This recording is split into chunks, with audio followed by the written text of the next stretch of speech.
গণমানুষের আপনজন আপোষহীন নেত্রী বেগম খালেদা জিয়া আর নেই।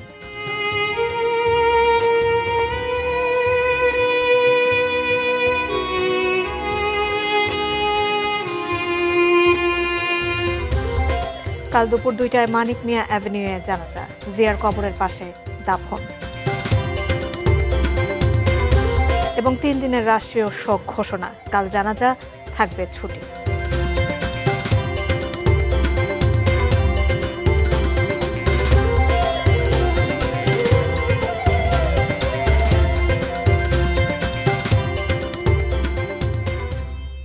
দেখছেন এটা নিউজ। দেশের খবরে আপনাদের সবাইকে আমন্ত্রণ জানাচ্ছি। আমি জান্নাতুন নাহার জাকিয়া। এতক্ষণ নাসির সিনট্যাক্স অ্যালুমিনিয়ামের সৌজন্যে সংবাদ শিরোনামগুলো শুনছিলেন। বিস্তারিত। বিএনপি চেয়ারপারসন ও সাবেক প্রধানমন্ত্রী বেগম খালেদা জিয়া মারা গেছেন। ইন্না লিল্লাহি ওয়া ইন্না ইলাইহি রাজিউন। ভোর 6টার দিকে রাজধানীর এভার কেয়ার হাসপাতালে শেষ নিঃশ্বাস ত্যাগ করেন তিনি। তার ব্যক্তিগত চিকিৎসক ডাক্তার AZM জাহিদ হোসেন এই তথ্য নিশ্চিত করেছেন। ডাক্তার জাহিদ জানান, মৃত্যুর সময় ছেলে তারেক রহমান, চিকিৎসক ও স্বজনেরা তার পাশে ছিলেন। বেগম খালেদা জিয়ার মৃত্যুর সংবাদে রাজনৈতিক অঙ্গনে নেমে এসেছে শোকের ছায়া। স্বজন ও দলীয় নেতাকর্মীরা ভিড় করছেন এভার কেয়ার হাসপাতালে। আগামীকাল বাদ জোহর মানিক মিয়া অ্যাভিনিউয়ে খালেদা জিয়ার জানাজা অনুষ্ঠিত হবে। বিভিন্ন জটিল ও দীর্ঘস্থায়ী স্বাস্থ্য সমস্যায় ভুগছিলেন সাবেক প্রধানমন্ত্রী বেগম খালেদা জিয়া। তাকে গত 23 নভেম্বর এভার কেয়ার হাসপাতালে ভর্তি করা হয়। 27 নভেম্বর তার ফুসফুসের সংক্রমণ দেখা দিলে কেবিন থেকে ক্রিটিক্যাল কেয়ার ইউনিটে স্থানান্তর করা হয়। তখন থেকেই দেশি বিদেশি বিশেষজ্ঞ চিকিৎসকদের তত্ত্বাবধানে তার চিকিৎসা চলছিল।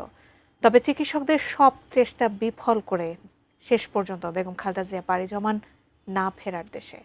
তার মৃত্যুতে শোক জানিয়েছেন রাষ্ট্রপতি ও প্রধান উপদেষ্টা সহ বিভিন্ন দলের নেতারা।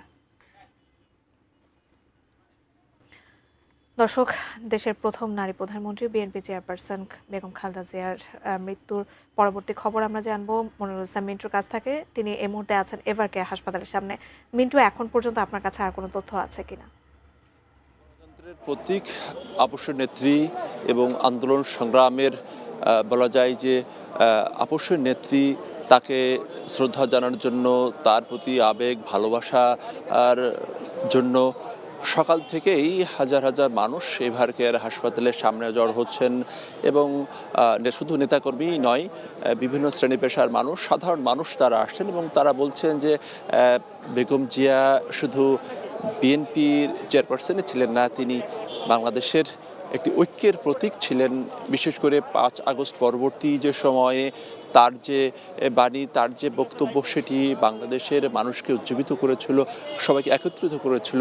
এবং তার যে চলে যাওয়া, সেটি চলে যাওয়া গণতন্ত্রের জন্য, আগামী নির্বাচনের জন্য একটি অপরিণীয় ক্ষতি।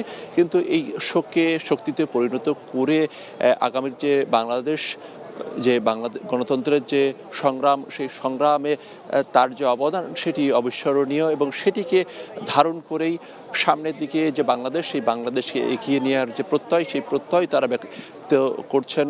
এবং বেগম জিয়ার মৃত্যুতে রাষ্ট্রীয়ভাবে 3 দিনের শোক জানানো হয়েছে এবং আগামীকালকে সাধারণ ছুটি। এক্ষেত্রে বিএনপি চেয়ারপারসন বেগম খালেদা জিয়ার যে মরদেহ, সেটি এভার কেয়ার হাসপাতালেই থাকছে। আগামীকালকে বাদ জোহর মানিক মিয়া এভিনিউতে তার যে জানাজা, সেই জানাজার আগ পর্যন্ত এখানেই তাকে রাখা হবে।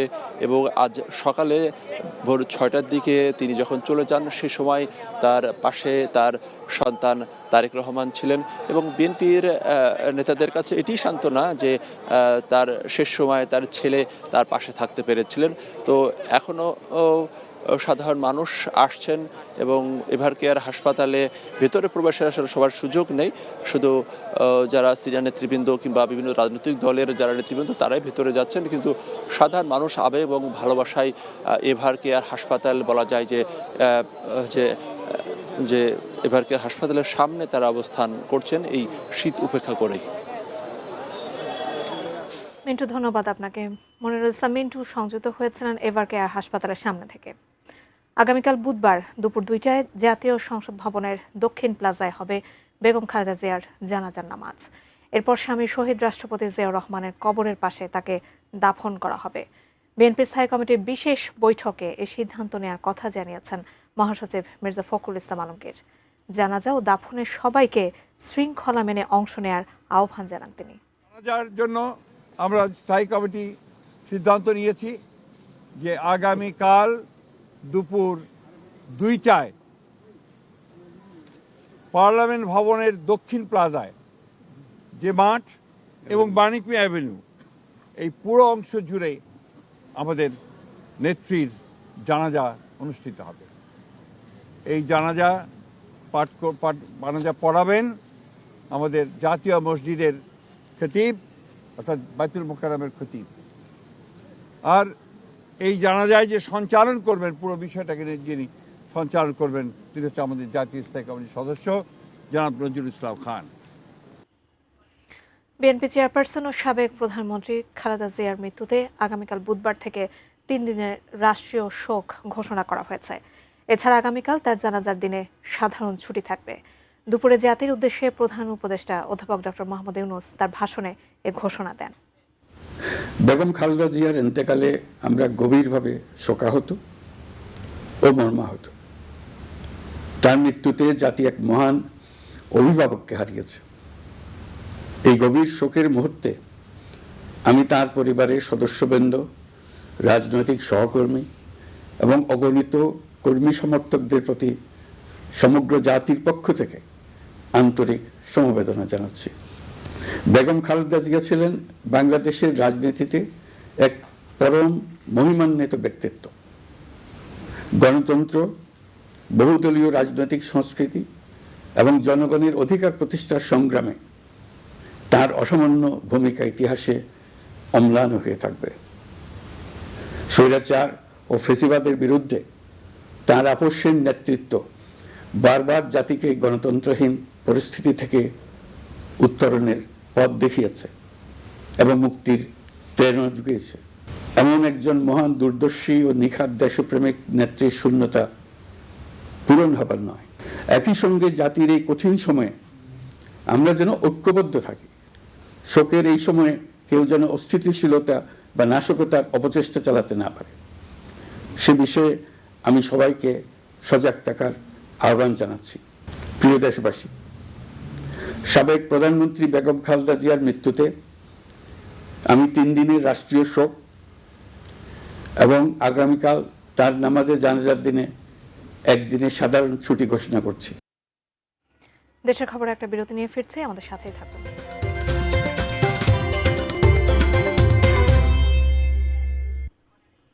আপনারা দেখছেন দেশের খবর। মায়ের মৃত্যুতে তাকে নিয়ে আবেগঘন স্ট্যাটাস দিয়েছেন বড় ছেলে তারেক রহমান। নিজের ভেরিফাইড ফেসবুকে তিনি লিখেছেন, ত্যাগ ও সংগ্রামে ভাস্বর হয়েও তিনি ছিলেন পরিবারের সত্যিকারের অভিভাবক, এমন এক আলোকবর্তিকা যার অপরিসীম ভালোবাসা সবচেয়ে কঠিন সময়েও শক্তি ও প্রেরণা জুগিয়েছে। তারেক রহমান লিখেন, তিনি আজীবন লড়েছেন স্বৈরাচার, ফ্যাসিবাদ ও আধিপত্যবাদের বিরুদ্ধে। নেতৃত্ব দিয়েছেন স্বাধীনতা, সার্বভৌমত্ব ও গণতন্ত্র প্রতিষ্ঠার সংগ্রামে। তিনি আরও লেখেন, বেগম খালেদা জিয়া বারবার গ্রেফতার হন, চিকিৎসা থেকে বঞ্চিত হন, সর্বোচ্চ নিপীড়নের শিকার হন। তবুও যন্ত্রণা, একাকিত্ব ও অনিশ্চয়তার মধ্যে থেকেও পরিবারের প্রতিটি সদস্যের মাঝে তিনি অদম্য সাহস, সহানুভূতি ও দেশপ্রেম সঞ্চার করেছিলেন।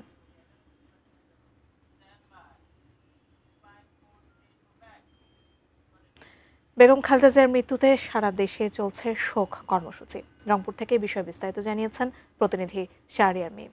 রয়েছি রংপুর বিএনপি অফিসে এবং আপনাদেরকে জানিয়ে রাখি যে বিএনপি যে চেয়ারপারসন এবং সেই সঙ্গে সাবেক 3 বারের প্রধানমন্ত্রী বেগম খালেদা জিয়া সকালে যে ইন্তেকাল করেছেন, সেই ইন্তেকাল পরবর্তীতে কিন্তু সারা দেশে বিএনপি তারা কিন্তু শোক পালন করছে।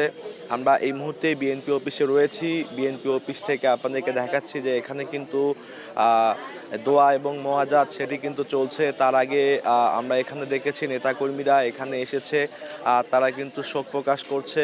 গেল মাসে 23শে নভেম্বর রাজধানী এভার কেয়ার হাসপাতালে কিন্তু সংকটাপন্ন অবস্থা নিয়ে ভর্তি হয়েছিলেন যে বিএনপি চেয়ারপারসন বেগম খালেদা জিয়া।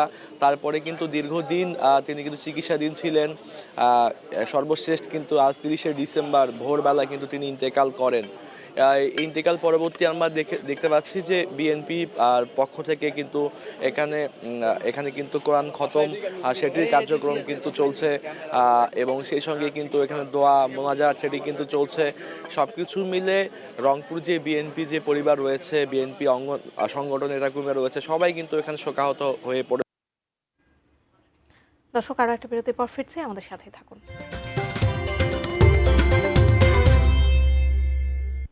আপনারা দেখছেন দেশের খবর। বেগম খালেদা জিয়ার মৃত্যুতে শোকাচ্ছন্ন সারা দেশ। মৃত্যুর সংবাদ জানার সঙ্গে সঙ্গে দলীয় কার্যালয়ে ছুটে আসেন নেতাকর্মীরা। অনেকেই কান্নায় ভেঙে পড়েন। দেশের বিভিন্ন এলাকায় চলছে কোরআন খতম ও দোয়া মাহফিল। বেগম খালেদা জিয়ার মৃত্যুর সংবাদে বগুড়ার মানুষের মাঝে নেমে এসেছে গভীর শোকের ছায়া। হাহাকার নিয়ে জেলা বিএনপি কার্যালয় নবাববাড়ি রোডে নেতাকর্মীরা জড়ো হন। শহীদ রাষ্ট্রপতি জিয়াউর রহমান বগুড়ার সন্তান, সেই হিসেবে জেলার মানুষ খালেদা জিয়াকে তাদের পুত্রবধূ হিসেবে সম্মান করেন।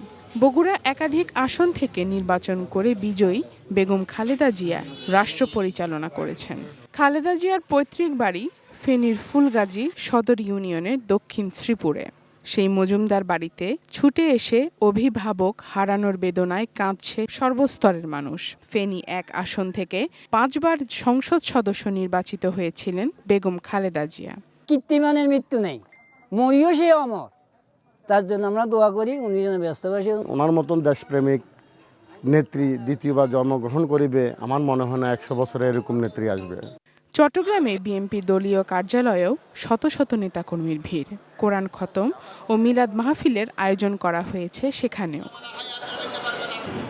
এছাড়া বরিশাল, টাঙ্গাইল, যশোর, ঝিনাইদহ, সিরাজগঞ্জ, নারায়ণগঞ্জ সহ সারা দেশেই শোক ও হাহাকার। বেগম খালেদা জিয়ার আত্মার মাগফিরাত কামনায় চলছে কোরআন তেলাওয়াত ও দোয়ার আয়োজন। Sharjana Ananya, desk report, ATN news. দেশের খবর থেকে ছিল সর্বশেষ। সাথে থাকার জন্য ধন্যবাদ সবাইকে।